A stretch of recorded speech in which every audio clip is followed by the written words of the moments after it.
Hey, good afternoon. It's Daryl Freed with Cockpit Conversations. As you can see today, we're not in the cockpit of my airplane, but I wish I was. I'm actually at home in my conference room where I've been sitting around doing a lot of corporate meetings and Zoom calls. Today's topic is how to survive a recession.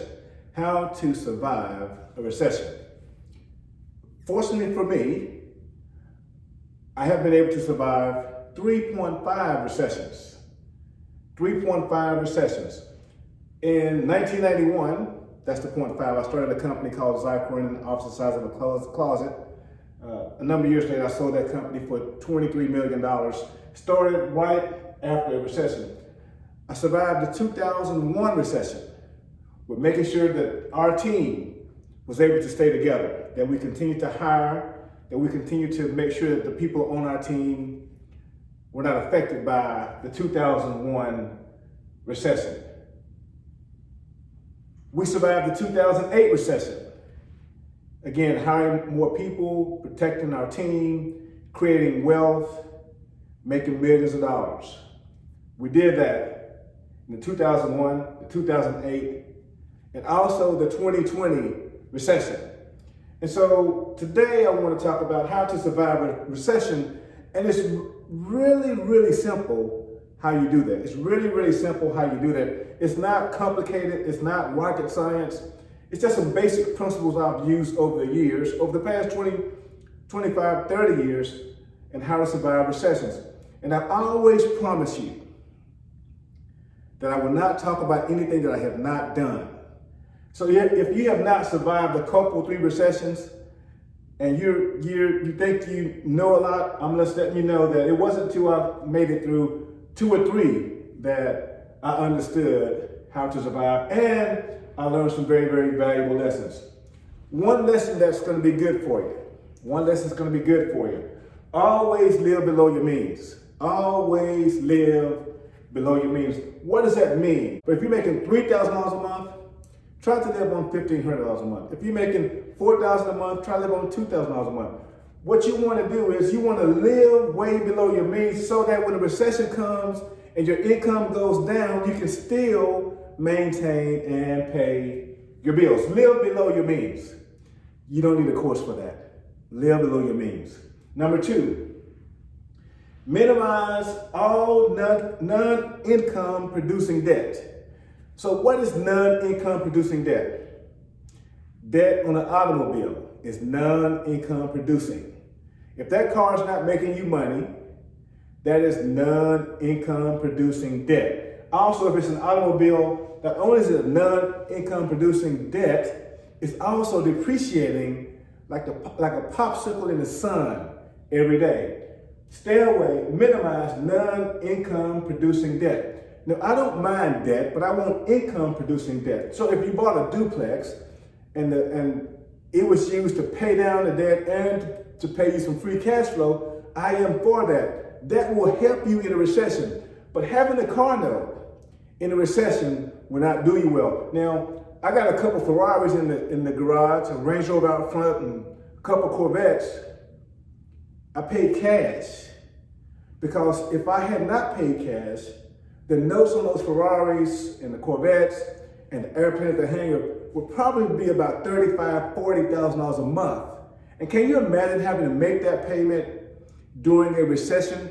You don't want that. Do not go out and get non-income producing debt. Do not do that. Buy things, if you're going to use debt, use it to buy things that's going to pay you some additional cash flow.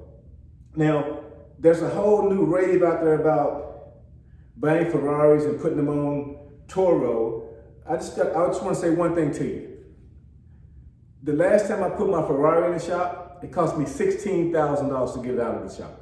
I wouldn't recommend that. Number 3, if you are an entrepreneur and a recession hits, make sure you have diverse clients. What does that mean? Diverse clients. Diverse clients means that make sure you have some clients in healthcare, some clients in banking, in the financial sector, some clients in the utility sector, some clients in the shipping sector. Because when you have diverse clients, the recession will affect all of them differently. Some of them may grow in a recession.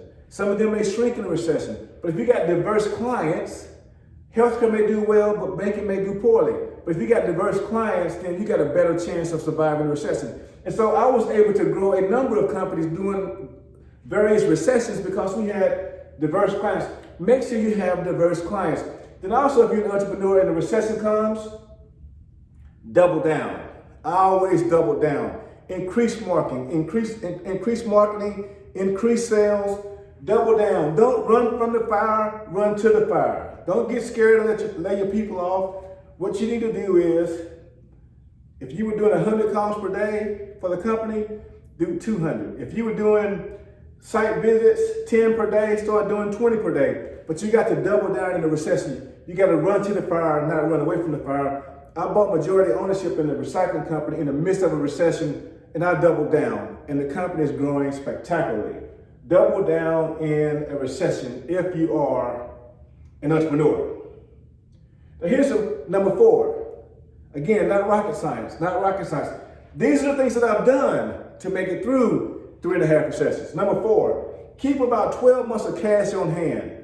Because in a recession, what happens is when people lose their jobs and they can't pay their bills, then cash is already king. It becomes way more king. And the more cash you have, the better off you're going to be during a recession. And so even if you are a landlord like myself, during a recession, oftentimes people lose their jobs. And if they lose their jobs, they may not be able to pay their rent. And so if you got plenty of cash, you can allow them not to pay your rent. And if you've already paid off your mortgage, you can allow them not to pay their rent. So in the last recession, I let some of our tenants go for 5 months without paying the rent. Having cash on hand means a lot. People continue to argue with me on social media that cash is not king. Let me let you know right now. Cash is king today. It was king yesterday, and I guarantee it's going to be king tomorrow. Keep about 12 months of cash on hand because a recession may go on for a while, but it may not go past 12 months. But keep about 12 months worth of cash on hand or more. And number 5, this is for people who are not entrepreneurs, but who work for various companies. Understand your value to that company. Understand your value to that company. And what I mean by that is, make sure you understand where you're contributing to the profit and loss statement of that company. Are you helping the company make money? Because during a recession, companies often shrink their employee base. But if you're one of the team members of the employees that's helping the company make a lot of money, you got a chance of surviving when they have a downsizing. And so also make sure that your contributions to the company do not shrink during a recession, that your contributions go up, that when times get tight in the corporate headquarters or in the corporate boardroom, that when they look around the room, they know that you're going to be one that's going to contribute to helping the company make it through the recession. I've been through 3.5 recessions, and these are the simple things that I've done. If you have any questions about them, please put them in the comments. But number 1, live below your means. Check this out. Live below your means. Now, it's hard to get ready for a recession during a recession. It's hard to get ready for a recession during a recession. Minimize non-income producing debt. If you got non-income producing debt right now when we're not in a recession, whatever those items are, sell those things and get rid of that non-income producing debt, because non-income producing debt will kill you in a recession. If you're an entrepreneur, double down. There's going to be some people who are going to win in a recession. There are going to be some people who are going to win in a recession. Keep 12 months of cash or more. If you work for someone, make sure you understand how you're contributing to their profit and loss and how you're contributing to their balance sheets. And so that's it for today on how to survive a recession. It's really simple.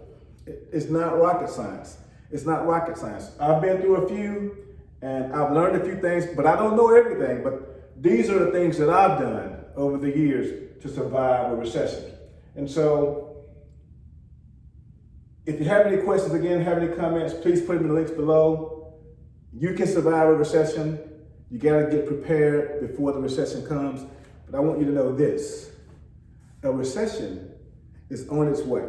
A recession is on its way. You may as well get ready for it right now. Get ready for it right now. Thank you for listening in to Cockpit Dash Conversations. Please subscribe to the channel, hit the like button, share it with your friends, and also, I did say subscribe, so share it with your friends, and I want you to know that what I've shared with you today is all from experience.